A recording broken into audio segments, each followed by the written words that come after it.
वह युग जो ग्रीस था। ग्रीक मुक्केबाजी को 3 अवधियों में सबसे अच्छा विभाजित किया गया है।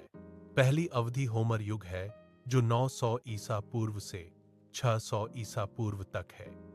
इस अवधि के दौरान 10 से 12 फीट लंबाई के नरम पट्टियों को हाथों के चारों ओर और कोहनी तक लपेटा जाता था, क्योंकि हाथ के आवरण नरम थे और इनका उपयोग हाथ को बचाने के लिए किया जाता था, न कि प्रतिद्वंद्वी को घायल करने के लिए।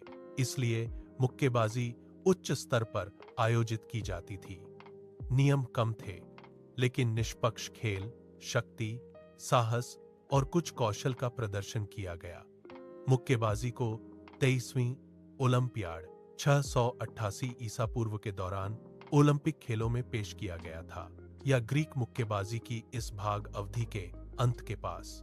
अस्वर लड़कों के लिए मुक्केबाजी 41वीं ओलंपिक के दौरान जोड़ी गई और इसने ग्रीक युग के इतिहास में सबसे महान मुक्केबाजी युग का समापन किया। अगले दौर में ग्रीस की क्लासिक अवधि 600 ईसा पूर्व से 400 ईसा पूर्व तक मुक्केबाजी में बहुत कम बदलाव हुआ।